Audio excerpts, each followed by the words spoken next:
Hi guys, I'm Buie. And I'm Samuhi. And today we're going to be reviewing the 2021 Mercedes AMG GLB 35. It's a movie. It's a movie. It's a movie. It's a movie. Okay guys, starting with a look around the car. We're going to start with the front, and I just want to say I think this SUV looks pretty good. It doesn't really stand out in any way, shape, or form in my opinion, but I do really love the pinstripe grille design. I think that looks super cool. I'm not a big fan of the headlight design. I think it looks a little cheap in my opinion, but it's not the worst thing in the world. I love this front splitter. It just makes the car look that much more aggressive, and it's just fantastic. But probably my least favorite thing of the bunch about the front is all of the fake grills. Like all of this right here, this is fake. This is fake. Right here, that's fake. Up there, that's fake. On these sides, that's fake. On this side, that's fake. On this side too, that's also fake. There's just a lot of fake vintage, and I feel like Mercedes needs to keep it real. Moving on to the side of the car. Actually, not the side of the car really fast. I want to mention one more thing that I think is so silly. So on most Mercedes models, you can option a surround view camera system, so you can have 360 parking aid. Well, this car doesn't have that equipped, but it really makes sure that you know that you don't have it equipped. Look right here. This is where the camera would go, but here, it's just a dummy. It's fake. It's just there truly just to be there. I think that's really not okay. I think that's just crazy. And moving to the side profile. This is probably my least favorite part of the car. The side profile is not my favorite. I don't think it looks bad. It just doesn't look amazing. I really don't like these wheels. I despise these wheels. I think they just don't look that good. They're really small. I mean, I think if they didn't have this black like trim surrounding thing, I don't even know why that's there, but if that wasn't there, I think it would look a little bit better, but it isn't. It's there. Here we have, because this technically isn't a real AMG, we just have the turbo badge. This would say V8 bi-turbo or just bi-turbo, but this is a single turbo. There really isn't much to say else about the side. I do like how low the windows go. It's not very appealing to look at, but it's great when you're sitting in the seat. One thing that I did find a little interesting, because this car isn't made in Germany, the fuel filler cap is on the left side. All German cars are on the right side, but not here. Alright, moving to the back end of the car. As you can see, we have this beautiful AMG badge in all of its glory. We have these great taillights, these geometrical taillights that to fit the GLB in with the rest of the SUV lineup. I really like these lights. They're classy, they're sporty, and they're futuristic. It's very flat here, not to my appealing.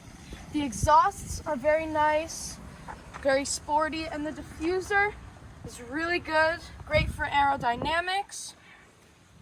And yeah, not too much to see here in the back, but overall, it's pretty good. All right, moving to the driver's seat of the AMG GLB 35. It's a great atmosphere in here. The sports steering wheel with the flat bottom is very nice, feels great in your hand, and it has the awesome infotainment controls. I love this AMG gauge cluster. It shows you the miles per hour and the RPM, and it goes towards the center, towards the circle. But yeah, I really do love the AMG infotainment with the black, the sort of bluish gray, and the yellow. I just think this gauge cluster's design is it's really nice. It's very smooth, and the pedals feel great. The brake feels stiff, and the gas pedal, whoa, little rev there.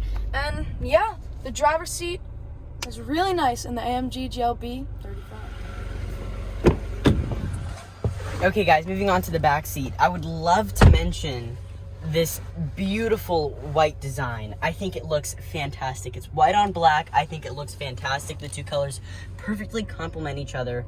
And this color is technically called Neva Gray, but it looks just like white, so I'm gonna call it a white interior.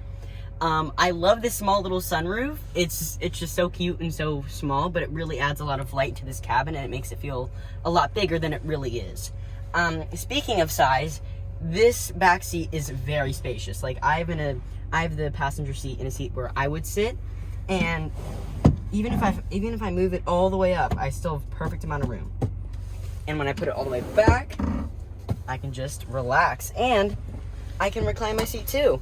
I don't know if I love the control for it. In the Land Rover Discovery Sport, it's power operated, but here it's just this little drawstring. I don't know if I like that very much. It looks kind of cheap.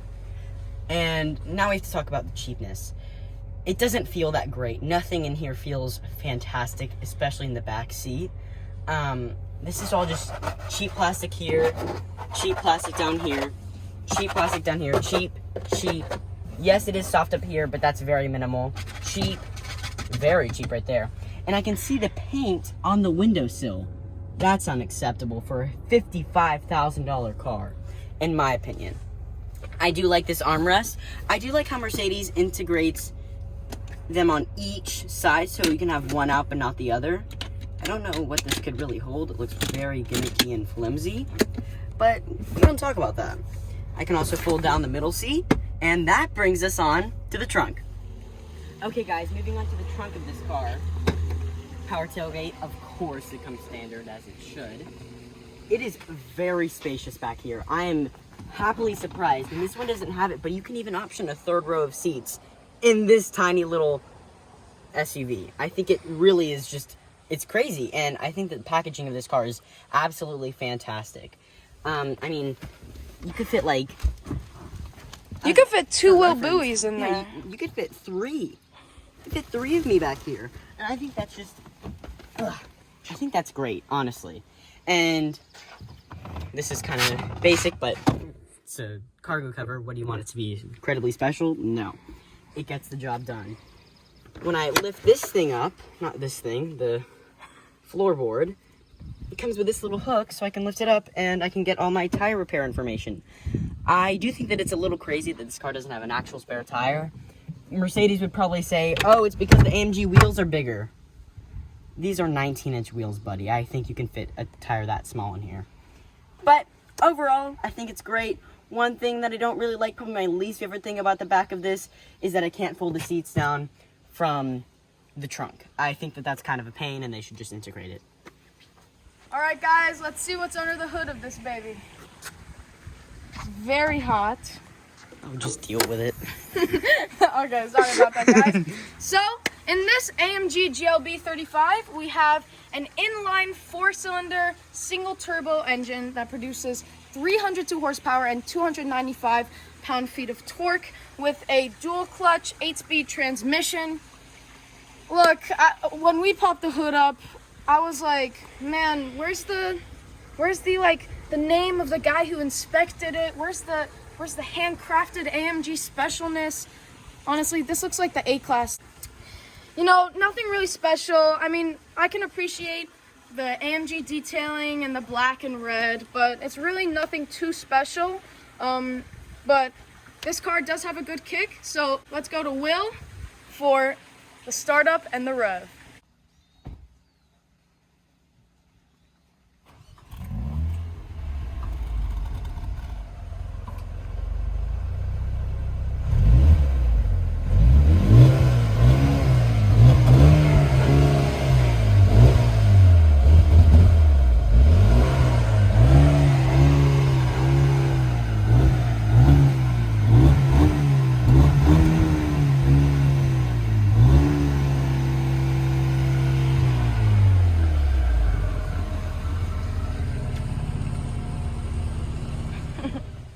If you guys are wondering how it sounded so good at the startup, here's a little trick. Mercedes doesn't really want you to know this, but it is a hidden Easter egg that they implanted in this car. If you just normally turn on the car, it's quiet, it sounds just like a regular 4-cylinder in a base A-Class. But if I turn off the car, push it once, hold the upshift paddle, and then turn on. That's called emotion start. It makes it sound a lot better and a lot sportier. Okay guys, now it's time for driving impressions, and it's really a mixed bag, honestly. For the most part, it's great. I think it handles really well for the price. It's pretty quick. It's not incredibly fast, but I do not like the pumped-in audio, but I hate to say it, it does sound pretty good with the pumped-in audio. But that's the sporty aspect to it. For the luxury aspect, truly, it's not bad. But as you guys see right here, there are certain levels of chassis stiffness in this car. And we recently drove a Porsche Cayenne e-hybrid. This car doesn't compete with that car at all. It's much more expensive. But still, I don't feel any change in this car when we put it in Sport and Sport Plus for the suspension. I mean, really, it just feels the exact same. And it's not to say that it's bad, it's just kind of upsetting for an SUV. Horn test. Really loud. It's a very good horn. Now for the verdict of the AMG GLB 35. Look, I'm not a huge fan of the exterior design. I think the interior is really nice. The driver's seat is awesome. It's a great atmosphere. The passenger seat as well. It's just a great atmosphere all around. I wish there was more ambient lighting in the back. It's a little neglected back there. As ambient lighting is one of my favorite features, but the interior is overall nice. The performance is great. You feel it's fun. You know, it's not like you don't feel scared driving it. Like, it's fun and it moves. It moves for this GLB SUV. And I think this is an overall great car. It is very practical.